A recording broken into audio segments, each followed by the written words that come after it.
Good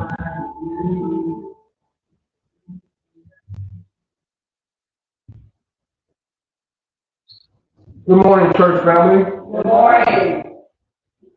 Good to be here this morning. Glad everyone did come this morning, and those that have been online this morning. Good morning. Good morning. Welcome to Sunday School. I want to invite you to come out. Sunday School worship service. We're located at 2206 Turtle Creek Drive in Good City. Sunday School starts at 10 a.m. every Sunday morning. Our worship service in person starts at 11 a.m. and our online starts at 11:30 a.m. on Sunday. We're online for Facebook and YouTube. And also our Bible service. You can catch it on YouTube and Facebook at 6:30 p.m. on every Wednesday. So please join us in person if you can. Join us if not, please join us online. So good morning again. We'll go ahead and get right into it. We have come to the final lesson of our fall lesson titled Learning to Honor God. Learning to honor God. Today we speak on being obedient in celebration. So over the past few months, we were taught how to be obedient to God. We first started out with obedience in leadership. And we saw how Moses was obedient to God and leading the Hebrews out of Egypt. Then a month later, we talked about being obedient in worship. How to worship God. God showed the Israelites at the Mount Sinai, how to worship Him. As we've shown today, how we've been taught different ways of how we worship God in today's day. And then this last month, we talked about how we should be obedient in justice. How not to favor the rich or the poor. How to treat our neighbors. So after all that, this week ends off with a celebration.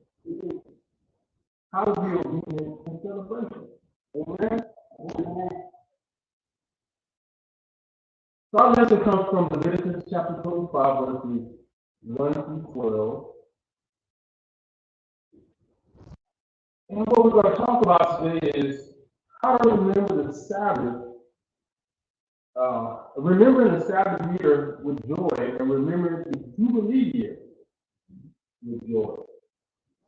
So again, our lesson comes from Leviticus chapter 25, verses 1 through 12. And I'm going to read from the King James Version.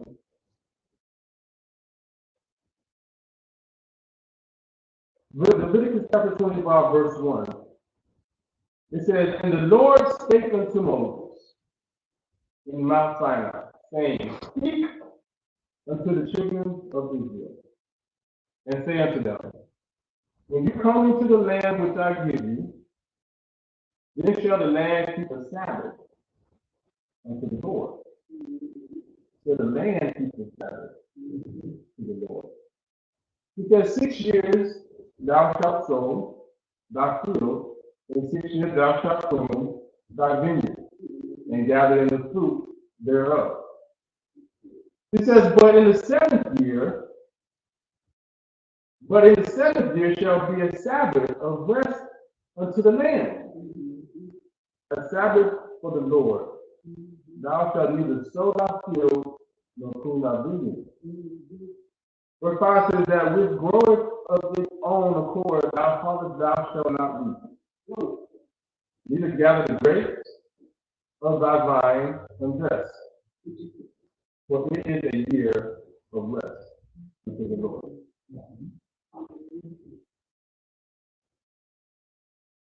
On Mount Sinai, the Lord gave Moses the command concerning the Sabbath day. Remember the Sabbath day, to keep it holy. 6 days you shall labor 6 days you shall labor and do all the work, but on the seventh day is the Sabbath of the Lord, thy God. You shall not do any work. You see, God gave this command because in 6 days the Lord made the heavens and the earth and the sea and all that is in them. And he rested on the seventh day. Wherefore the Lord blessed the Sabbath day and hallowed it. So he hallowed it. He blessed it and made it holy. So in Leviticus chapter 25, we find another special occasion for the Israelites that God gave to Moses at Mount Sinai. The Sabbath year. The Sabbath day was primarily a day for the Hebrews to rest and worship.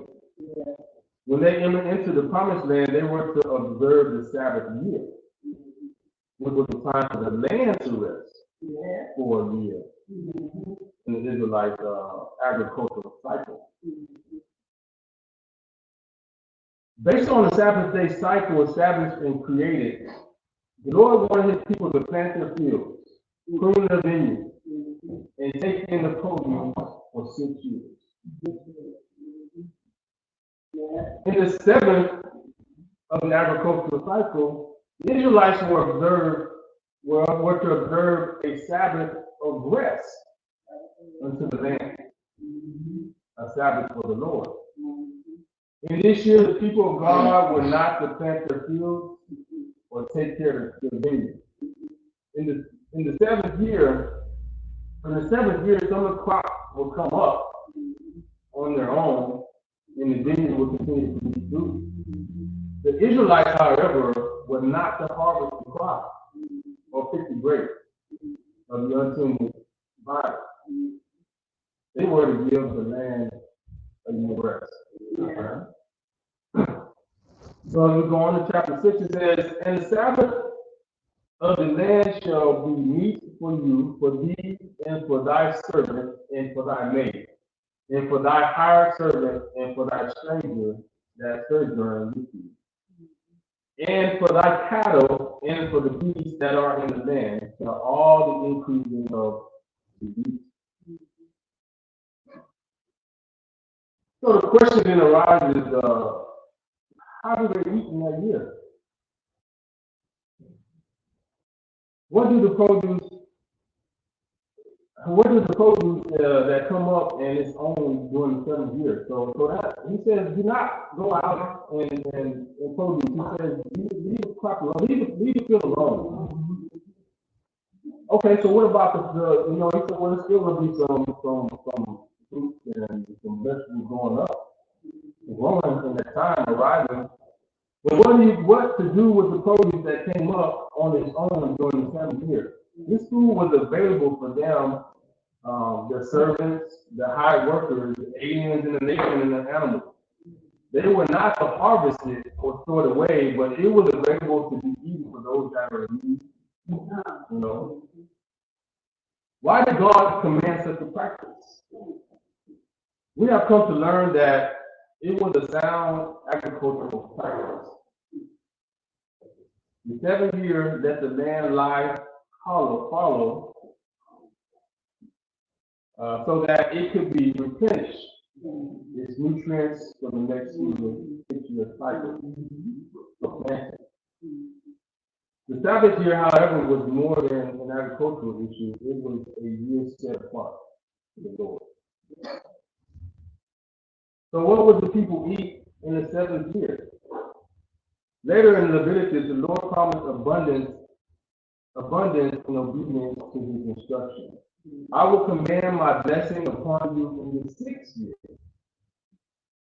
and it shall bring forth fruit for 3 years. And ye shall sow the 8th year, and eat yet of old fruit until the 9th year, until her fruit comes, and you shall eat of the old store. So the crop in the 6th year would be so abundant that it would be sufficient for the year and for even the next 2 years. So this is what God promises them for those who are obedient to the Sabbath. Exodus chapter 23, verses 11 through 12 states that the year was instituted to help the poor.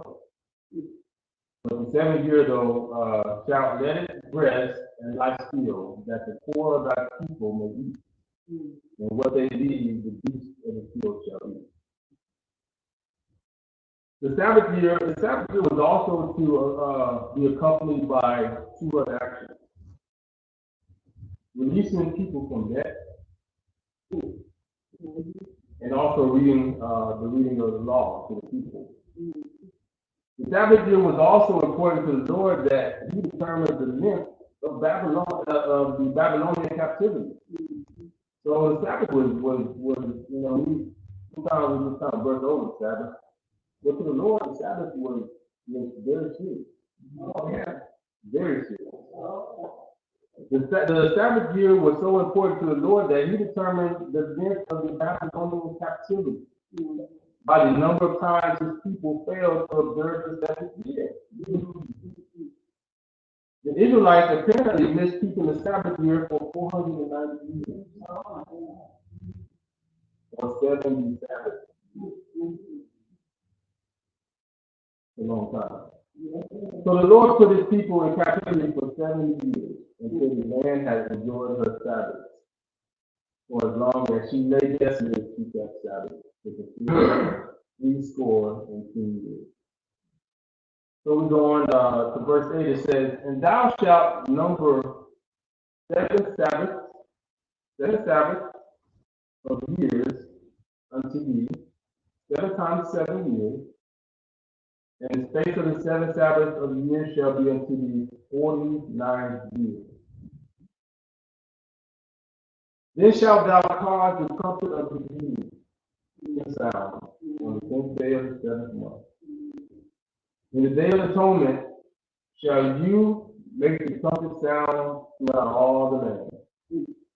And you shall hallow the 15th year, and proclaim liberty throughout all the land unto all the inhabitants thereof. It shall be a jubilee unto you, and you shall return every man unto his possession, and you shall return every man unto his family."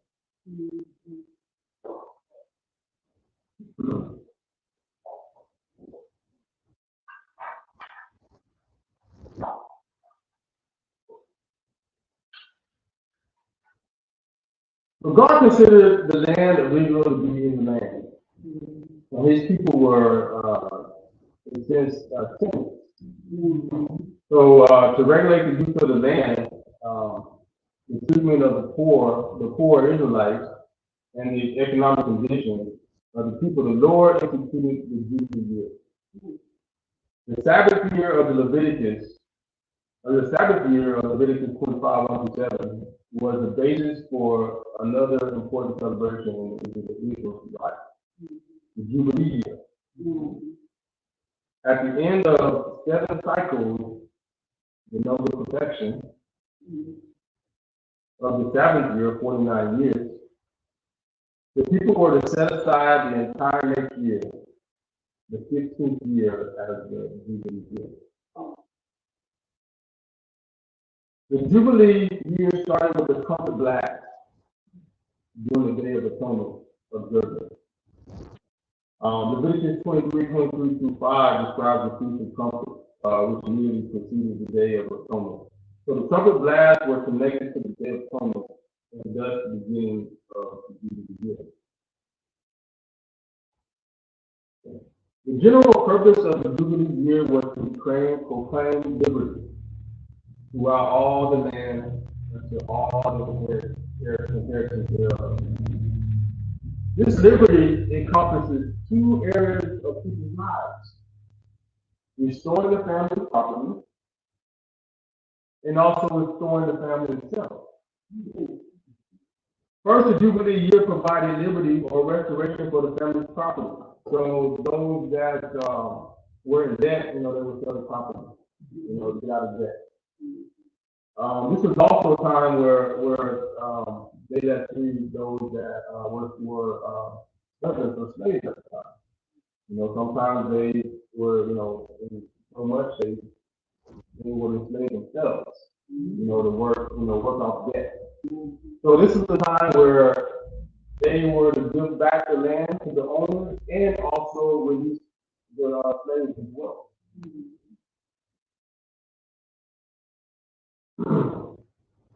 This provision of the Jubilee year recognized the Lord's ownership of the land and prevented wealthy Israelites from exploiting or oppressing their poor fellow citizens.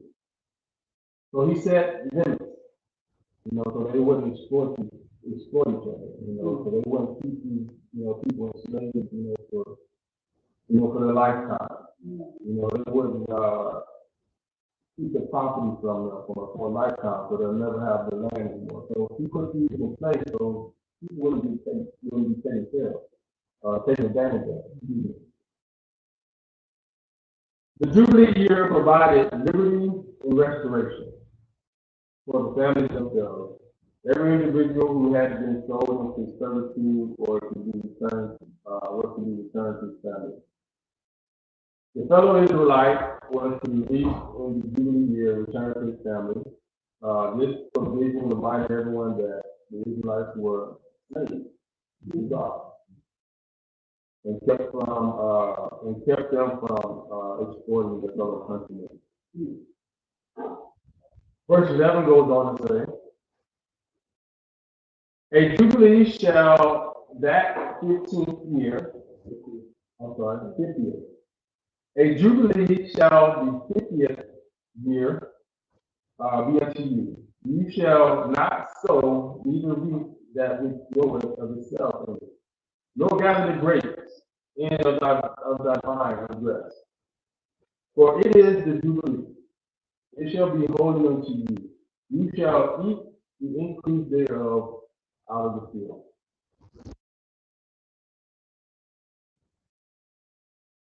The Lord wanted to make this year holy, a holy event, as they reflected on what he had done for them. As with the Sabbath years, it appears that the Israelites were not faithful in carrying out the Jubilee years. Let us take a step back to see how the Sabbath years and the Jubilee years were a source of joy to the people. The people would be joyful as they remembered God's provision for them, even they did not plant their crops. They would be joyful as the land that had been sold would return to the owners. They would be joyful as hired servants would return to their families. In every way, these events were a joyful and holy time for the people of God. So the question now is, do they have any practical benefits on us today? Well, first, both celebrations remind us of the 7-day cycle of work and rest the Lord intended. We are not bound to obey the Sabbath regulations, but one day of rest in 7 is a pattern for us to follow. Second, both celebrations remind us of the Lord's provision for our needs. He provides for us. The Israelites had to trust the Lord for the food when they did not plant the crop. Both celebrations, especially the Jubilee year, remind us of the need to take care of our fellow believers. We should not exploit them. Sometimes, we take advantage, or I don't say we, sometimes people take advantage of others, because they know they can.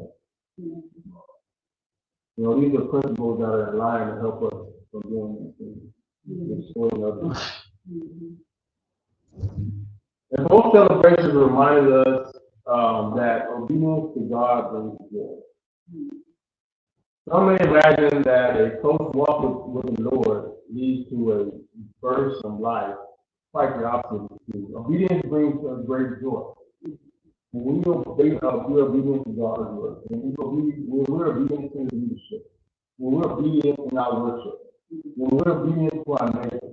When we're obedient to injustice. Not favoring the rich to the poor. Obedience brings great joy. As Jesus stated, if you know these things, happy are you if you do them.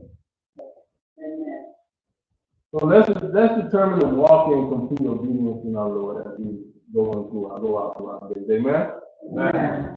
And this will also conclude our lesson for today. It was a short lesson today, but I was able to learn some things, as I walk in my days. Some days I, realize that, he set these things for a reason. Yeah. So we can rejuvenate ourselves on the weekly basis. We can let the land, rejuvenate itself. So these are the things that help us out. So I hope that you were blessed today, this morning. This is our last lesson for our fall quarter. We will get into our winter quarter next week, which is titled God's Great Lesson. But before we let out, I want to open it up for anyone that want to add on or have any questions or comments about the lesson today, in-house or online. Sabbath and You made statements that how did it affect us today? And I wanted to ask a question because here in the community, the treasurer said that he wanted, because of the 50th year anniversary, that he wanted to, I guess, those that had not paid dues to the community, to let them go because of what the Bible said. But I didn't quite understand how that would actually work. And I say that because if we create those that had not paid in the last 5, 6, 7 years, we then set up a pattern with other stuff that, well, my neighbor told me they didn't pay, do we do the same that, everybody's drawn up a sum of money and then we give them for those 7 years. So would it have been proper for us to do it, or could we have done a portion of it, or did I even correct as we did and not do anything at all? I'm just going to go based on words. It says in 7 years. Then, so I think once you do that, it's not a point you to, to see or foresee, how things might, no, you just do what you're supposed to do. 7 years, it says, it's really that. I think, with us, I think that part becomes where we trust in Him. Just as in 7 days, or the 7th year, they worked for the 7 years, but on that, for the 6 years, but on the 7th year, it was for them to trust in God to provide for them. So at that point, I believe it's on you to begin to trust in God. At that point, I think it's something was more on the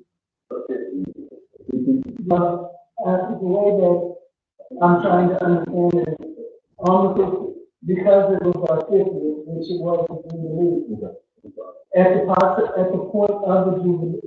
point of Jubilee, am I correct to say that in the same after 7 years, the debt was cleared because you said that the servants had to go back, down that the land was given back. So that was their way of honoring the Jubilee. I'm lost right now. If I'm a Christian, and all that he's talking about was the Jews that he said, and about the different that he's talking about this community idea, that's still a different thing from us as Christians. I don't see that question related to Christianity. So this civic little idea, that's your business. And the Jews, that's their business. I'm a Christian. I ain't got nothing to do with all that. This church shouldn't have nothing to do with all that. For the Christians that want to still hold to the law. Christians don't hold that law. For the Christians that want to, that try to, as Paul and Peter were striving and contention with one another, because when the Jews came from Jerusalem, he converted back to not wanting to see those things with you with the law. So he said, wait a minute, before the Jews came, you was all right. Now the Jews showed up from the temple and synagogue, you have converted back. my point is, if there is someone who takes the presidential or moral law or the Jewish law and they try to apply it to what they want to do, let them reconcile that with God. As Christians, we still fall under grace. Here's the thing, if a person, so let's look at how the law applies to the Jews. Every seventh Sabbath, which is 7 times 7, 49 years, you did everything you needed to do. You did, if you went into debt, whatever, the 50th year, your debt was dropped. Everything was, your possessions were returned, your family members were returned. What this person, I guess, in your community, is saying, hey, they may need you, and they may have said, I want to go with the Jubilee and relinquish the debt for everyone. Your question was, does that, to me, what I'm understanding you asking is, does that set a precedent for people to say, well, I can do whatever I want coming up to this 49th year and the association was dropped? Is that your premise? Okay. God says, pay what you owe. If you make a vow, you hold your vow. Let your yea be yea, your nay be yea. Paul says, should we sin that grace may abound more? He says, God forbid. In other words, just because we're under grace don't mean we get the latitude for the Christian to go out and sin. No, you don't sin more so that you can get more grace. That's not how it works. So just because you have someone that's willing to relinquish your debt don't mean you go out here and act no nut and charge up everything and get as much as knowing that someone is being gracious to you to forgive it. Not how it should work. Now, when you start taking advantage of the situation, as the Jews did, according to our teachers, they did not honor the Sabbath for some 490 years. God got what he was owed. He put the people in bondage. He had them taken to Babylon because they had not followed his presidential rules, guides, and laws. So, here's what it means for the Christian. If you don't want to follow God's presidential rules and guidelines for grace, you suffer the consequences of that, which is eternal damnation and separation from him and Jesus in heaven, because that's where you fall. But for the Jews, for those that are still practicing under the law, and we do have practicing Jews, so we can't just throw them away. We can't. They are still God's people. Let's not get that mixed up. You got practicing Jews in Jerusalem. They still want to give the sacrifices. There are some Zionists that still follow the law. Now, are they following it to the T? I do not know. But God still holds us accountable for the regulations that he has given us, for the Christian grace, for the Jews, the law, for those who have not accepted Jesus yet. And you have plenty of Jews that have not accepted Jesus as their Messiah. They still hold under the law. That's just fact. We can't disregard that.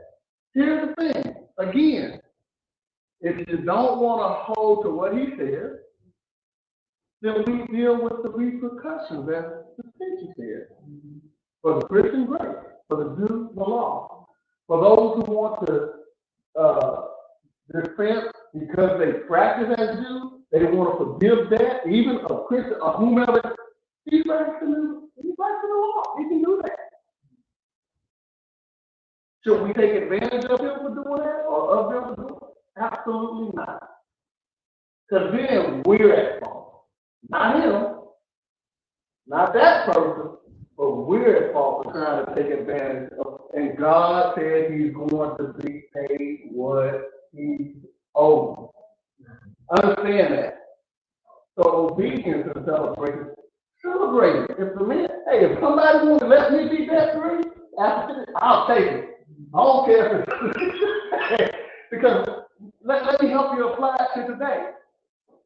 There's this thing called school loan debt forgiveness that you got a lot of folks. Now, he's not doing it because of Jubilee. He's just doing it trying to help. We're not folks mad about that. Okay, I didn't come up under that. But this, the new group is coming under that. Why are you mad? This is what blows my mind. I'm gonna share two things with you that blow my mind. Two things. Black folks, and I'm gonna say it that way for those of you who are on social media. Black folks back in the 50s and 60s fought for equal rights. Am I correct in saying that? Dr. Martin Luther King marched for equal rights. Not for some folks, for everybody. How is it that we're going to have the people who march for equality, how are we as a group going to get mad at the other group that want that same equality? You can't get mad at this, man. People, wait a minute. Hold on. Them two don't go together. It was equal rights for. Number two. How is it that when God tells you to take a break, before you break, you get mad? It doesn't. When someone tells you to just go left, don't work. We want to do the opposite. Well, you can't tell me what to do. Then when they say, okay, you wouldn't rest like I told you to rest, go ahead and work. Now you're mad and you want to rest. You follow what I'm saying? We always have this sin nature that wants to make us be disobedient to God's will. And that's what we have to guard our lives, our mind, our heart, and our soul against. The wanting to go against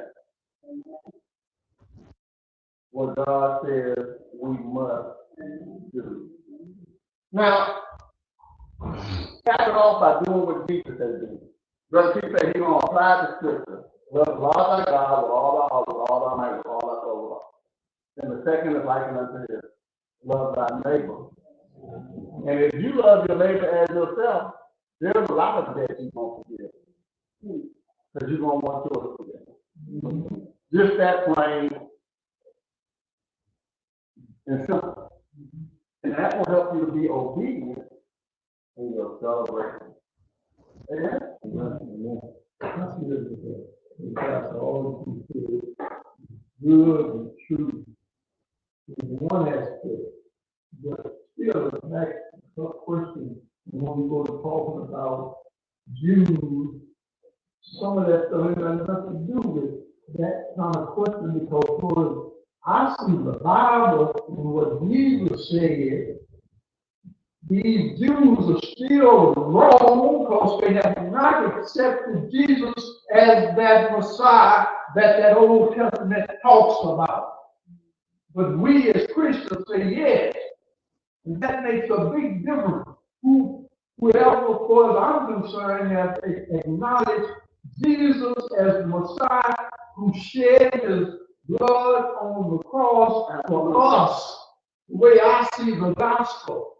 And these Southern Baptists and all these other evangelical Christians in the United States who are going along with that Republican mess that's going on has nothing to do with grace and love for all people. I love the Jews when it comes to just humanity, because those kind of things that Hitler did was wrong because they're human beings. But when Jews don't stand up and treat those Arabs like dogs and and we go along with it, that's not what God intended. Wrong is wrong. And I don't have to depend on you. We look to the Jews. I wasn't looking no Jew for nothing now. I look to Jesus Christ. Absolutely. Amen. Absolutely. Some of their fashion, but to go back to the lesson itself, my question would be, was this speaking or referencing more so a personal debt, or a personal debt that's owed to somebody, or any debt, including a business type debt? Was there a difference in either when they were dealing with the business that was given at the time? All that. All that.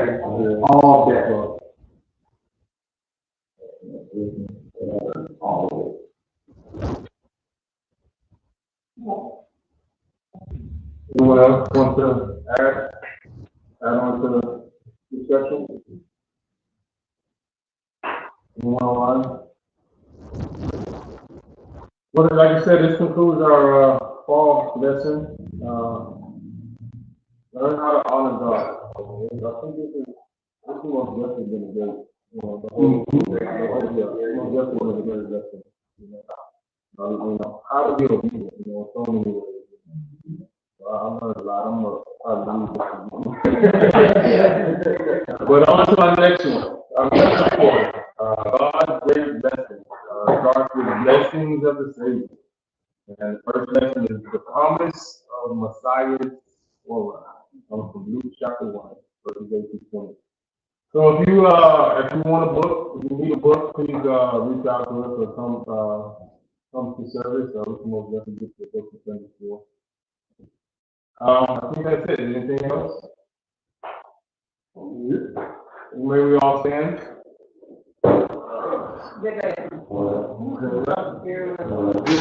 Good core. And recite, let the words of my mouth and the meditation of my heart be acceptable in my sight, O Lord, my strength and my redeemer. We are a service house ministry where we are serving God by serving people. John 13:14.